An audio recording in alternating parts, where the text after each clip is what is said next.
ইন্নাল হামদুলিল্লাহ ওয়াসসালাতু ওয়াসসালামু আলা রাসূলিল্লাহ আম্মা বাদ।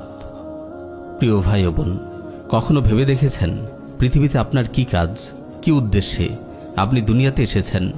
অন্য সব প্রাণীর মতো পেট পুড়ে খেয়ে আরামে ঘুমানোই কি আপনার জীবনের পরম লক্ষ্য?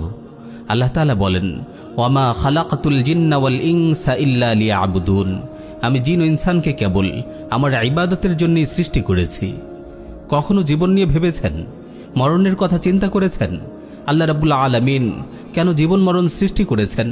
কুরআনুল কারীম খুব স্পষ্ট ভাষায় এই প্রশ্নের উত্তর দিয়েছে। আল্লাযী খালাকাল মাউতা ওয়াল হায়াতা লিয়াবলুয়াকুম আইয়ুকুম আহসানু আমালা, যিনি সৃষ্টি করেছেন মৃত্যু ও জীবন তোমাদেরকে পরীক্ষা করার জন্য কে তোমাদের মধ্যে কর্মে উত্তম। কখনো ভেবেছেন আপনার এই জীবন সফরের সর্বশেষ মঞ্জিল কি? জীবনের পরম সাফল্য ব্যর্থতা কি? আলহামদুলিল্লাহ, কুরআনুল কারীম আমাদের জীবন জিজ্ঞাসার সব উত্তরই দ্ব্যর্থহীন ভাষায় দিয়ে রেখেছে। কুল্লু নাফসিন যায়িকাতুল মাউত ওয়া ইন্নামা তুওয়াফাউনা উজুরাকুম ইয়াওমাল কিয়ামাহ ফামান যুহজিহা আনিন নারি ওয়া উদখিলাল জান্নাতা ফাকাদ ফাজ ওয়া মাল হায়াতুদ দুনিয়া ইল্লা মাতাউল গুরুর। প্রত্যেক প্রাণী মৃত্যুর স্বাদ গ্রহণ করবে, আর কিয়ামতের দিন তোমাদের কর্মফল তোমাদেরকে পুরোপুরি দেওয়া হবে। তখন যাকে জাহান্নাম থেকে সরিয়ে জান্নাতে প্রবেশ করানো হবে সেই সফল কাম, আর পার্থিব জীবন ছলনাময় ভোগ ছাড়া কিছুই নয়। আল্লাহ রাব্বুল আলামিন সুস্পষ্ট ভাষায় জানিয়েছেন, সফল কাম হলো সেই যে জাহান্নাম থেকে নাজাত পেয়ে জান্নাতে পদার্পণ করতে পেরেছে। জীবনের পরম সাফল্য ব্যর্থতার হিসাব মিলাতে পেরেছেন তো? প্রিয় ভাই ও বোন, মুমিন মাত্রই তার জীবন নিয়ে ভাবে। একজন মুমিনের কাছে জীবনের এসব অনিবার্য প্রশ্নের উত্তর স্পষ্ট থাকা চাই এবং সেই অনুযায়ী জীবন যাপন করা চাই। নইলে একজন মানুষ ও একটি জানোয়ারের জীবনের মাঝে মৌলিক কোনো পার্থক্য থাকে না। প্রিয় ভাই ও বোন, আল্লাহ রাব্বুল আলামিন অসংখ্য আয়াতে ক্ষণস্থায়ী দুনিয়ার হাকিকত তুলে ধরেছেন। আল্লাহ তাআলা বলেন, ইন্নামা হাযিহিল হায়াতুদ দুনিয়া মাতা' ওয়া ইন্নাল আখিরাতা হিয়া দারুল কারার। এই পার্থিব জীবন তো অস্থায়ী উপভোগের বস্তু, জেনে রেখো আখিরাতই হলো চিরস্থায়ী আবাস।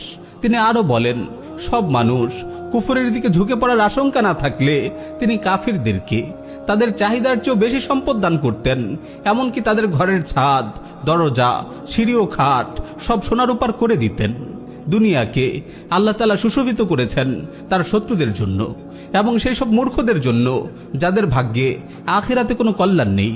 রাসূল সাল্লাল্লাহু আলাইহি ওয়াসাল্লামকে তিনি তাদের চাকচিক্যের দিকে দৃষ্টি প্রসারিত করতে নিষেধ করেছেন।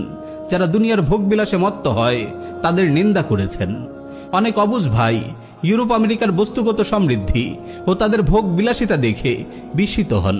তাদের জন্য কোরআনের এই আয়াতে রয়েছে অনেক বড় শিক্ষা। আল্লাহ তাআলা নবী সাল্লাল্লাহু আলাইহি ওয়াসাল্লামকে বলেন, যারহুম ইয়াকুলু ওয়া ইয়াতামাত্তাউ ওয়া ইউলহিহিমুল আমাল ফাসাউফা ইয়ালামুন। আপনি তাদের ছেড়ে দিন, তারা খেতে থাকুক, ভোগ করতে থাকুক এবং আশা তাদের মোহাচ্ছন্ন করে রাখুক, অচিরেই তারা জানতে পারবে। প্রিয় ভাই ও বোন, জীবনের চরম পরিণতি এবং আখিরাতের পরম সাফল্য ব্যর্থতা সম্পর্কে সব সময় সচেতন থাকুন। দুনিয়ায় কাফির ও নাফরমানদের সমৃদ্ধি ও চাকচিক্য দেখে আপনি হতাশ হয়ে পড়বেন না। আখিরাতের পাথেয় সংগ্রহে আপনার আমল অব্যাহত রাখুন। আল্লাহর জমিনে আল্লাহর দিন কায়েমের সংগ্রামে সাধ্যমতো অংশগ্রহণ করুন। কোরআনের শেখানো জীবন ও জগতের এই অমূল্য পাঠ যেন কখনোই আপনি ভুলে না যান। আল্লাহ তাআলা আমাদের সবাইকে জাহান্নাম থেকে নাজাত দিন। আমিন ইয়া রাব্বাল আলামিন।